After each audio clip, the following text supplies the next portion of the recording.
বন্ধুরা, সৎ মা যে নাটক পল্লিগ্রাম টিভি, এটা কিন্তু ভীষণ ইন্টারেস্টিং একটা ভিডিও।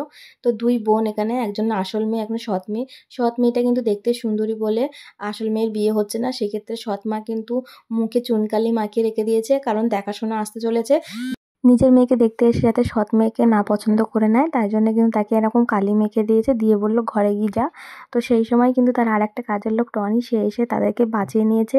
কারণ সেই মেয়েটাকে এত মার মারছিল, টনি কিন্তু এগুলো দেখে আর সহ্য করতে পারতো না। তো কোনো রকমভাবে টনি কিন্তু সালমাকে নিয়ে তাদের অন্য রুমে চলে গেছে। তো সেখানে গিয়ে ফলের জায়গায় কাটাকুটি হচ্ছিল, সেখানে কিন্তু টনি বলল যে তুমি কেন এখানে পড়ে পড়ে এত মার খাও, তুমি তো এখান থেকে চলে যেতে পারো। তখন কিন্তু সালমা রেগে গিয়ে বলল তুমি তোমার কাজ করো, আমার কাজে নাক গলাতে হবে না। এই বলে কিন্তু তারা থেমে গেল। তো তখন ছেলে বাড়ি থেকে লোক এসছে, তো খাবার দাবার নিয়ে গেছে। সালমা খাবার নিয়ে রেখে দিল। তখন কিন্তু ছেলে দেখা যাচ্ছে যে সৎ মায়ের মেয়ে, তার কিন্তু পছন্দ না। হঠাৎই যখন ছেলেকে চা দিতে গেল সালমা, তো সে ছেলের হাত থেকে চা কিন্তু সালমার গায়ে পড়লো। তো সালমার গায়ে যখন চা পড়ছিল, খুব গরম লেগেছিল। তখন কিন্তু যেই ছেলে দেখতে এসেছিল, সে কিন্তু সালমার গায়ে এক মুখ পানি ঢেলে দিয়েছে। পানি ঢেলাতে যখন সালমা পানিটা মুছছে, সে খুব তার রূপ সুন্দরীতে বেরিয়ে এসছে। আর এই ছেলে তখন বললো আমি এই মেয়েকেই বিয়ে করবো, এত রূপ সুন্দরী, আমি ওই মেয়েকে বিয়ে করব না। তখন কিন্তু সালমার সৎমা তাদের পরিবারকে পুরো তাড়িয়ে দিয়েছে, দিয়ে কিন্তু সালমাকে আবার অনেক মেরেছে। মেরে বলল যে তোর জন্যেই, তুই চাসনি আমার মেয়ের বিয়ে হোক, তুই কেন সামনে এসেছিস, এই বলে কিন্তু অনেক মারছিল। হঠাৎ কিন্তু ওখানে টনি এসে হাজির হলো, কিন্তু টনির কিছু করার ছিল না, কারণ টনিও ওখানে কাজ করে। তো টনি কিন্তু কাঁদতে কাঁদতে নিচে চলে গেল। তো এই দৃশ্যটা দেখে টনির কিন্তু খুব দুঃখ হচ্ছিল, ভাবলো যে কি অমায়িক মা। মা তো মা হয়, যে সৎ মা হোক নিজের মা, কিন্তু এই মা তো অন্য মা। এই বলে কিন্তু পরের স্টেপেই দেখা যায় যে ঘটককে ঘটকালি করছিল, সেই কিন্তু প্রস্তাব দেয় যে তোমার কাজের লোকের সাথে তোমার মেয়েকে বিয়ে দিয়ে দিতে পারো, তাহলে কাজের লোকও পেয়ে যাবে, আর তোমার মেয়ে বিয়েও হয়ে যাবে, তুমি জামাই পেয়ে যাবে, দুটো কাজের লোক পেয়ে যাবে, কি বলো? তো তখন বললো প্রস্তাবটা তো খারাপ নয়। এই বলে সে টনিকে ডাক দিল। টনিকে যখন ডাক দিয়ে বললো তোমার এরকম বিয়ে ঠিক করেছি, তুমি তাতে বিয়ে করবে আমার মেয়েকে। তখন বলল আপনার মেয়েকে? তখন বলল হ্যাঁ, আমার মেয়ে, আমার নিজের মেয়ে না, আমার সৎ মেয়েকে তোমাকে বিয়ে করতে হবে। তো এই বলে কিন্তু টনি ভয় পেয়ে গেল। ভয় পেয়ে সে সালমার দিকে তাকিয়ে আছে। সালমার দিকে তাকিয়েই সে সালমার দুঃখের কথা মনে পড়লো যে না। তখন ও বললো ঠিক আছে, আমি বিয়ে করব।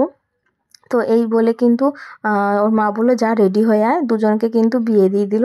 যথারীতি দুজনের বিয়ে হয়ে গেল। দুজনের ঘরে, বিয়ের ঘরে দেখা গেল যে সালমা টনিকে কিন্তু কোনো রকমভাবে স্বামীর অধিকার দিতে চায় না। তো টনি বলল যতক্ষণ না তুমি নিজে থেকে স্বামীর অধিকার দেবে, আমি কিন্তু তোমার স্বামীর অধিকার নেব না। এই বলে কিন্তু টনির নিচে বিছানা করে ঘুমিয়ে গেল। তার নেক্সট এপিসোডে কিন্তু কিছুদিন পরের ঘটনা দেখানো হলো। পরে হচ্ছে তার ছোট বোনেরও বিয়ে হয়ে গেছে। তো সে বর বউ অনেক বড়লোক ঘরে বিয়ে হয়েছিল। তারা যখন এসে হাজির হয়েছিল, তখন কিন্তু টনিকে তাদের জিনিসপত্র নামাতে বললো। তো জিনিসপত্র নামাতে নামাতে একটু অনেক লেগে গেছিলো। তখন কিন্তু ছোট বোনের বর বললো সাবধানে জিনিসপত্র বের করো, ওর মধ্যে অনেক দামি দামি জিনিস আছে। তখন বললো ঠিক আছে ভাই। তো বললো ভাই কাকে বলছো?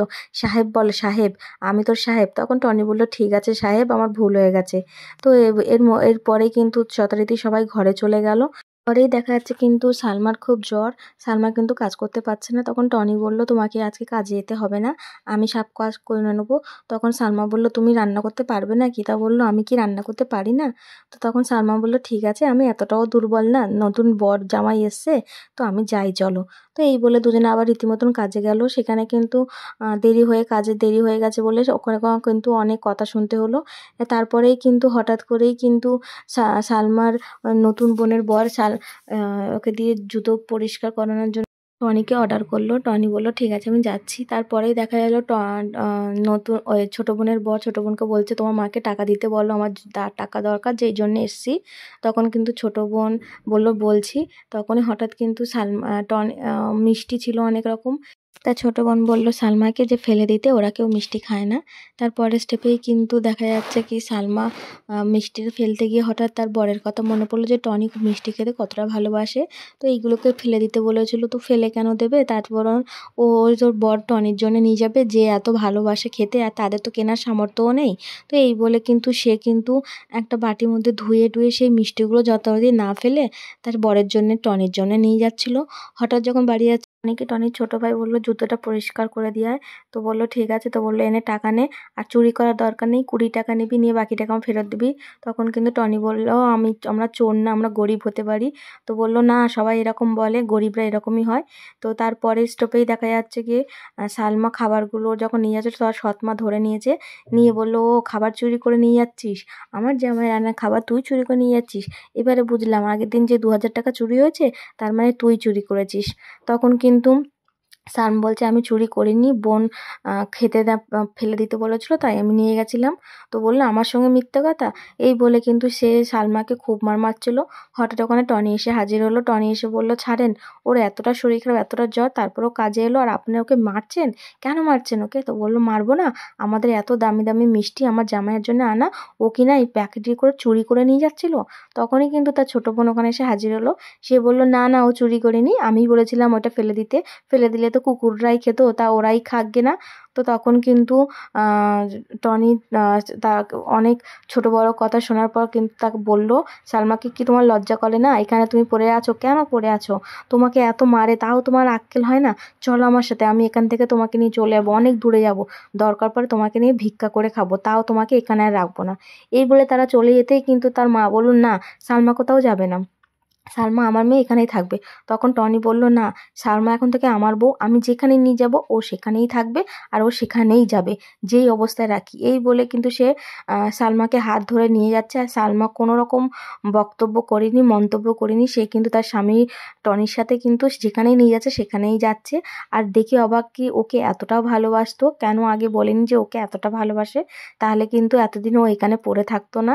এই বলেই কিন্তু যখন পরের স্টেপটা হয় তখনই দেখা যায় যে টনিকে জিজ্ঞেস করে তুমি তো রাগ করে আমাকে ওখান থেকে নিয়ে চলে এসছো, এবার আমরা খাবো কি? তো টনি তখন বললো কেন, আমি বাইরে গিয়ে কাজ করে তোমার জন্য খাবো। তখন বললো বাইরে গেলে আমার কি হবে, তোমাকে ছাড়া থাকতে পারবো নাকি? তো তখন কিন্তু সালমার হাতে দুটো সোনার গয়না ছিল, যেটা ওর মা শেষ স্মৃতি তার মায়ের, সেটা দিয়ে বললো এটা দিয়ে কোনো বিজনেস শুরু করো, এটা তুমি রেখে দাও, যখন টাকা হবে এটা আমাকে ছাড়িয়ে দিও। তখন যদি বলে তখন বলছে টনি যে আমি যদি ছাড়াতে না পারি, তখন তো বলছে তোমার প্রতি আমার বিশ্বাস আছে, তুমি ছাড়িয়ে নেবে। পরে ঠিক তার পাশেই দেখা গেল যে ছোট মেয়ের শাশুড়ি ছোট মেয়ের জামাইয়ের হাতে 45 লক্ষ টাকা তুলে দেয় তার জমি বিক্রি করে। তো এখানেই কিন্তু শেষ করে দিয়েছে। অ্যান্ড কামিং সুন পার্ট 2 বলে লেখা আছে। সৎ মা পার্ট 2 কিন্তু ভীষণ ধামাকাদার হতে চলেছে, তার জন্য কিন্তু আমার চ্যানেলকে সাবস্ক্রাইব করে আমার পাশে থেকো। তো কেমন লাগলো ভিডিওটা অবশ্যই কমেন্ট করো। আজকের জন্য টাটা, বাই বাই।